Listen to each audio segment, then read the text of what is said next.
Hey guys, welcome back. It is your favorite Gimp with a Limp, and I'm here with a little bit of modern tactics. Usually I don't do this. I will, just review the game and move on. But this time I wanted to move some counters around. I wanted to play it a little bit while I got it up. So this is the scenario that I had shown in my review. We have a bunch of insurgents over here. They have a bomb-making factory. That's what these three objective hexes are. And they can be taken out by the elite army rangers if they move through the hexes or they hit them with explosives. We have a couple of demo charges with our rangers. So rangers are going to be coming in. They've got an LMG, an AT4, a couple of demo charges. One leader lieutenant is with them, and they are coming in on two Blackhawks and one Chinook. It's going to fly them in from the west side. They have to come in, accomplish the objective, and then exit from the east side. The insurgents start with a few more troops than the Rangers do, but they get reinforcements on the third turn, which are going to be coming in from the right side, which is also where the Rangers have to evac from. But the Rangers are going to have helicopters. My goal is to try to keep the helicopters active, use their machine guns to maybe put some fire down on the insurgents, but I want to keep them up. That way the Rangers can pull out, reload on the helicopters, and evac out quickly. If I start losing helicopters, it turns into Black Hawk down. This could be a problem.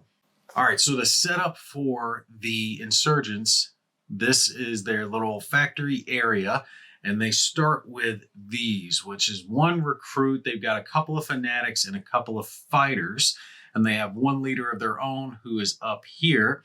They have one RPG-7. I think they've got a bunch of LMGs. Yeah, we got an LMG there. We got another LMG over here. More LMGs are going to be coming in.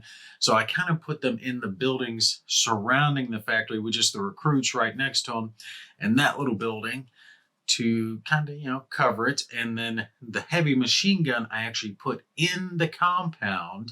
That way it can put out fire. Now, the line of sight is blocked.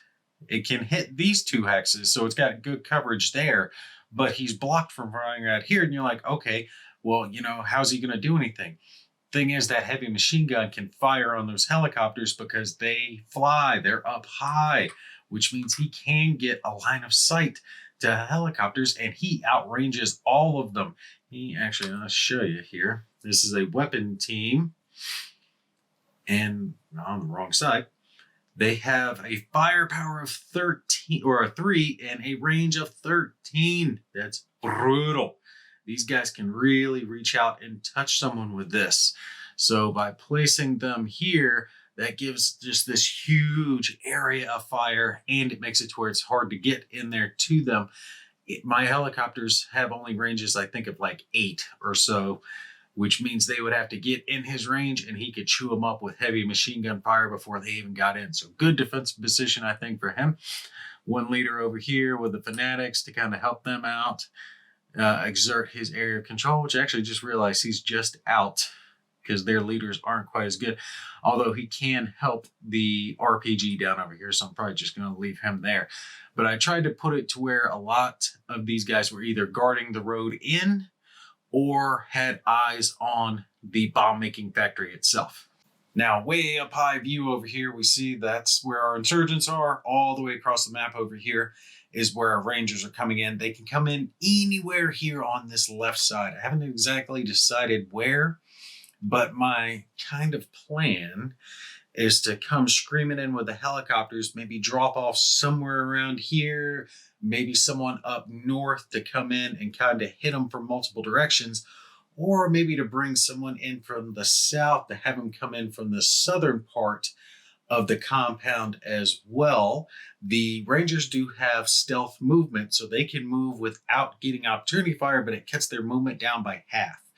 So I might end up using that. We'll have to see. That's a choice you can make, but I think that will come in handy. It'll allow them to kind of creep across in some of these areas, get into firing positions to where they can fire down on the insurgents. So something I wanted to show real quick is these are the compounds that are here on this map. and they have their own special rules on how they operate. But basically, you're looking to where the dot is in the center of the hex when you're tracing line of fire.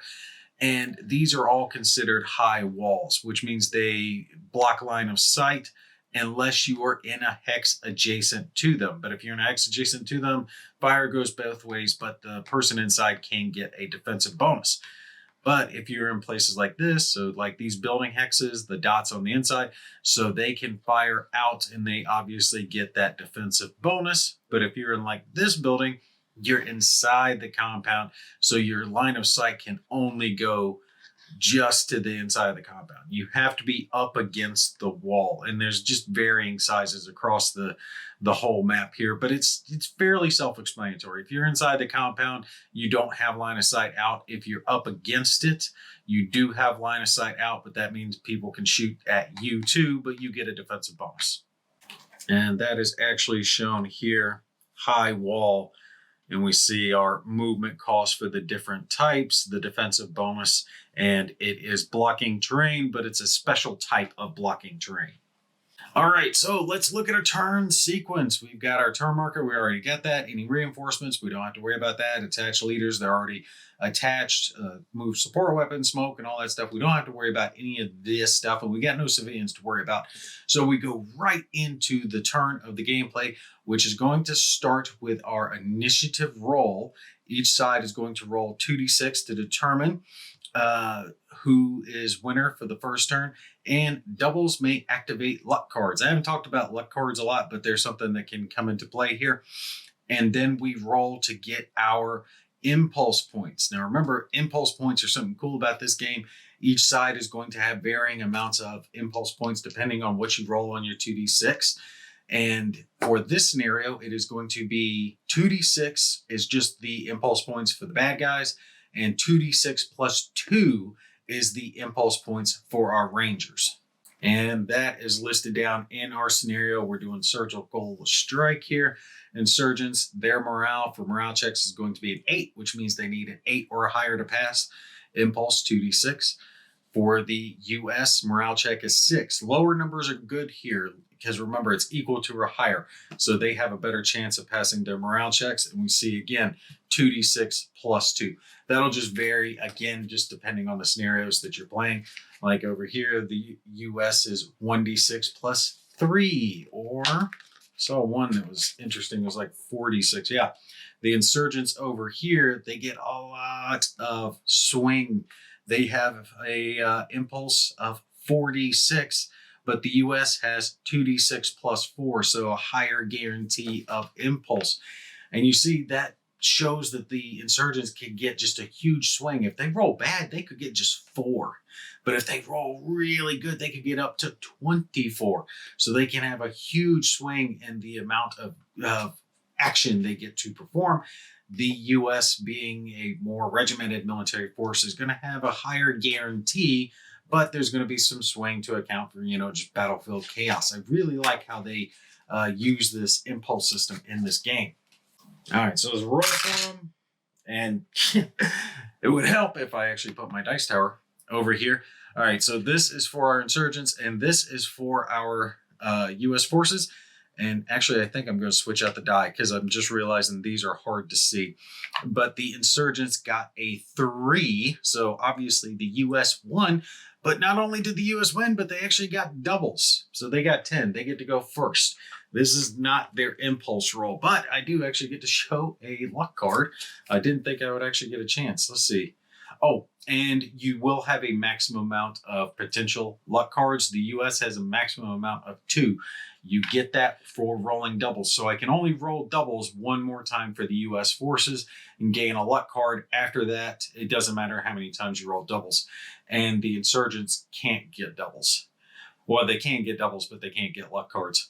We got breakdown. Is this bad for us?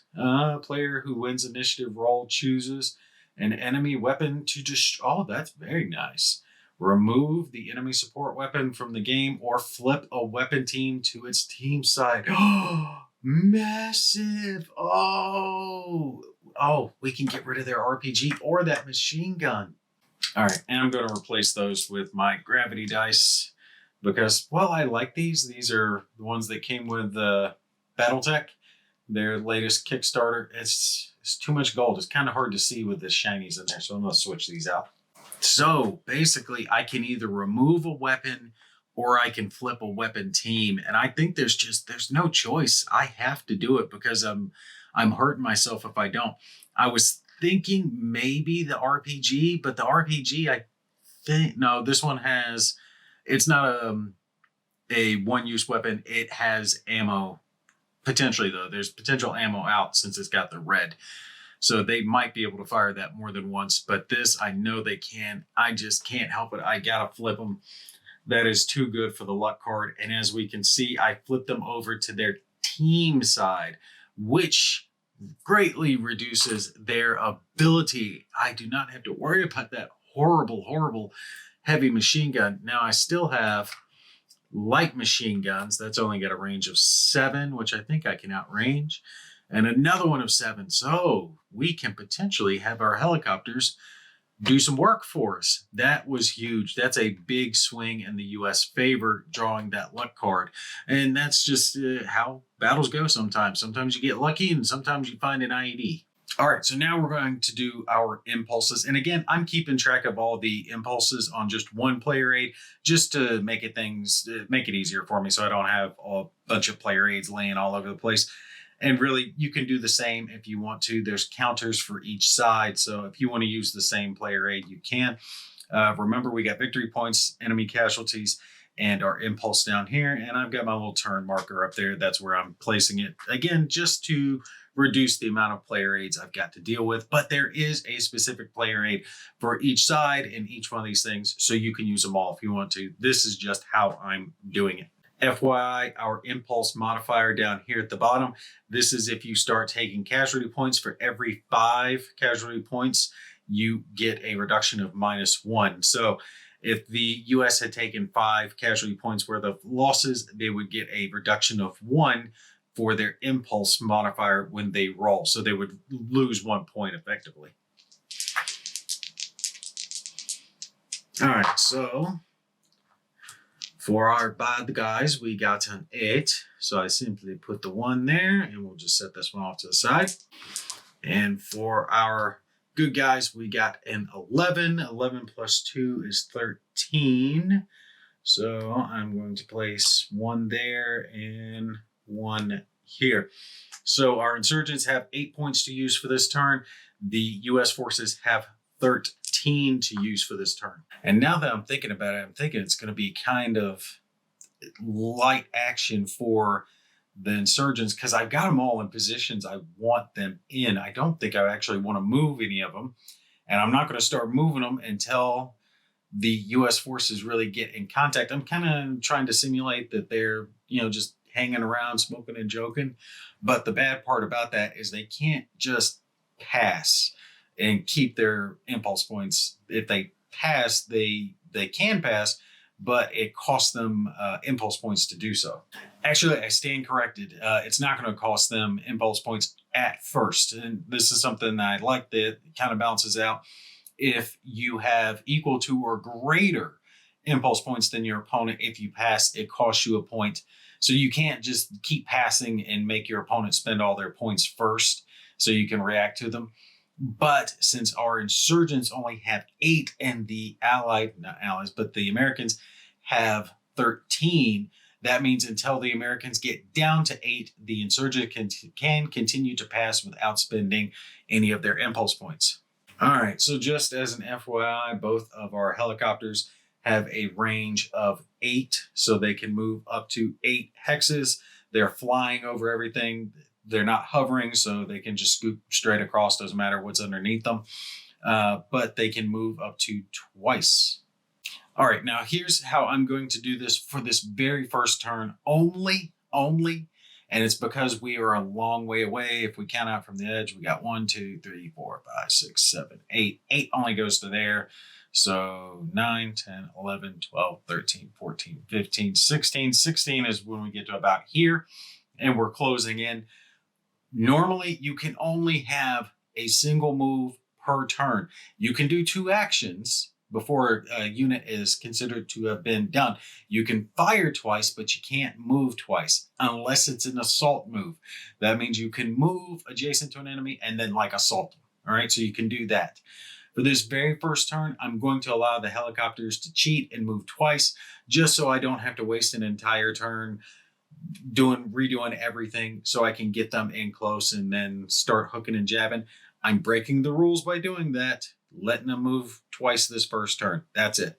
All right, I know I want to have one group coming up here to the top, so I can kind of drop them in and have them push in towards these guys, and I want to get the helicopter within a range of 8. So let's see, 1, 2, 3, 4, 5, 6, 7, 8. It's M. So I want to get them to about there. So if I come over here, drop the team and have them start moving in, they can start putting rounds down range. And my helicopter can kind of cheat it, hover just outside of range, because they have a range of 7 with their light machine gun, and the helicopters have a range of 8, so they 1 hex outrange them. Now the fanatics will move up, or the fighters will move up and start firing at them, but it'll give me 1 free turn on it. So let's see, 1, 2, 3, 4, 5, 6, 7, 8. All right, 1, 2, 3, 4, 5, 6, 7, 8. Yeah, we'll move them to there to start, and I will mark them as moved. Bad guys pass. So they're going to pass for the first little bit, and I'm ticking down the impulses for the Americans. And again, I'm moving these guys twice only because it's the first turn. That's it. Now, something kind of interesting about this game, before I continue, is there is no spotting in this game like you have in other tactical games. If you get line of sight, you can shoot at them. So you don't have to worry about spotting rolls or anything like that. The only time any spotting comes into play is when you are spotting, like a leader spotting for offboard artillery or onboard mortars or something to that effect. Then you have the actual spotting, but there's nothing else as far as like spotting. The only like hidden stuff is, like I was saying earlier, when you have elite units that are effectively like hiding, and all that means is they can't be shot at by opportunity fire when they're creeping along. All right, so what we are going to do for his other move is the helicopter is going to come up, and he is going to go here. And there's no hover counter for this game either. That's something else that I would have liked to have seen for helicopters, but they are going to spend their movement to go there. The Rangers are going to dismount. They have the leader with them. It costs them 1 movement point to dismount. And they, let's see, 1, I think there's 2. I can be op fired at if I move into that building without doing stealth movement, and I can't do stealth movement. Let's see. I don't think I can unload them into a building hex. Actually, I stand corrected. There is a hover marker. It was just off to the side. I'd already punched it and I forgot it. All right, so that gives them a -1 to defense. All right, so what I effectively was wanting to do was basically put this guy into hover, drop them off, and I could unload them there, but I wanted them to do stealth movement, but they can't, because I have to add 1 movement point plus cost of terrain, and the building is going to be too much. I would need to have it like 2 movement points to be able to stealth in there, so they're not going to be able to do that. So what we're going to do is we're just going to unload them there, and that is going to be their moved action as well. That's unfortunate, because their movement points are separate from the helicopters. I'm counting the helicopter as used because I'm allowing them to move twice just for this first turn. I'm hovering here. That way he's behind the buildings and there's no line of fire, even though they're out of range anyway. So 1, 2, 3, 4, 5, 6, 7. Am I in range? 1, 2, 3, 4, 5, 6, 7. Yeah, we're going to have to hover back. Doesn't matter. They can still move with movement points up to there. They're behind the wall. They can't be seen. helicopter go up here. 1, 2, 3, 4, 5, 6, 7, 8. Perfect. All right. So next turn, he will come up here. He can move and fire. So effectively, helicopter stopped, unloaded. They moved to there. They're done. And that's all I'm going to be able to do with them. But we'll take him out of hover on the next turn. He can be shot at while in hover. And actually, I can get closer than this now that I'm thinking about it, because when they're not hovering, when they're flying, you add 2 to their range because of the distance that the guy's having to fire. They're effectively having to fire up. So I could get as close as 6 hexes away and I would still be out of range of him while being in range of my guns. So yeah, I can fly up on the next turn and put rounds down towards him, but effectively means I can hit him while he can't hit me, which is what my ultimate goal is going to be. I'm overthinking this. All right, so here's where we have finished off for the turn, and this is where I'm gonna end this turn because I want to again try to play it thematically, like the Rangers are creeping in and the Fanatics and all the bad guys aren't going to react until the Rangers kind of show themselves. So the helicopters have crept in and they're getting ready to go after the bad guys. The Chinook is carrying the 2 demo teams.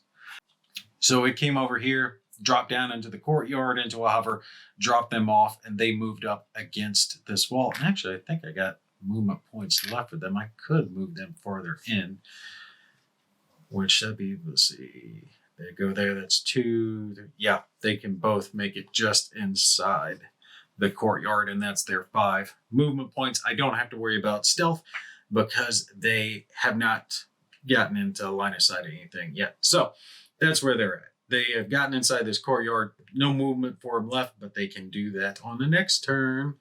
And they're going to come up and start putting rounds down range. I've got one more down over here, which my goal is to bring him up from the south and bring another team forward.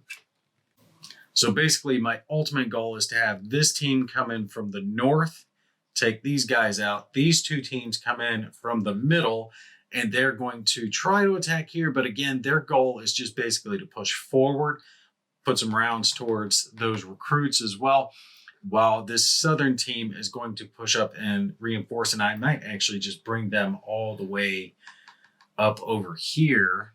But I'm worried about that RPG because that RPG has some serious range. It can hit out to a distance. Let's see. Yes, range. No, it's only 7 hexes, but still, that's far enough to make it to where I got to be careful because I do not want to get hit by an RPG because it has a firepower of 8 against my helicopters, and my helicopters only have a defense of something like 7. So to be a -1, which is not good, or a +1 rather, which is not good. I do not want my helicopters to go down. I want to play safe with those guys. But getting rid of that RPG team is definitely a goal. If I can bring up this southern team and try to envelop the village. Guys coming in from the north, guys coming in from the center, guys coming in from the south, and kind of take them down. But we'll pick up with the next part where they make the actual assault into the city. And I gotta say, I'm liking how this impulse system works. Now, yes, they both have impulses left. They actually, each team has 7 left. The Insurgents passed 1. It's just the movement rules are holding me back. Yeah, I gave the helicopters 1 extra movement for this turn, but I couldn't do that with the infantry. Not in good faith. They're not allowed to move twice. They've moved as far as they can from their little drop-off points. So the next turn, now they could move and then shoot. There is a penalty, though. There is a modifier for moving and shooting. It is what it is, but they have leadership and elite skills, which will help offset some of these problems. But yeah, it is interesting to do this because then with the counters being double-sided, you can flick it over to that U side to know that you've actually spent the 2 actions. But I think it gives more depth to the gameplay, especially since so many of these tactical games, you do one thing with the guys and then they're done. You have to decide, do you actually want to activate with them? Do you want to hold them to do opportunity fire? Do you want to, instead of doing all that, you've got 2 things. That's it. With the exception of the intensive fire, it's basically that panic action that you can do, but you can only do that if an enemy unit moves adjacent to you, and even doing so, you become automatically shaken by doing it. Basically, it shows your guys are basically panic firing at that point at the enemy, and it's that last ditch effort to try to stop the attack and protect yourselves. But by having 2 actions for all your units, it gives so much more depth on what you're going to be doing. Do you move and fire? Do you just move and then put them in a position so they can op fire and they can still op fire later, but they have moved, so that will have that negative penalty on it. Just so many different things you can do with it. Really, really like it. You guys stay tuned. We'll do our assault into the village in the next turn and see if they can start taking that objective. I'm going to try to take it carefully. But I know the insurgents are going to move up and start trying to reinforce as soon as they figure out that the Rangers are coming in. Now, just as an FYI, if I were playing this as an actual opposed game, I would be making actions with the fighters and the like. I would be moving them into more defensive positions or moving them up so they can fire or whatnot. But I'm wanting to do this as kind of like a thematic gameplay. Like, okay, they're smoking and joking until the Rangers make their move. But that's it for this one. You guys stay tuned. I'll have more up as soon as I can. Y'all take care. I'll catch you in the next one.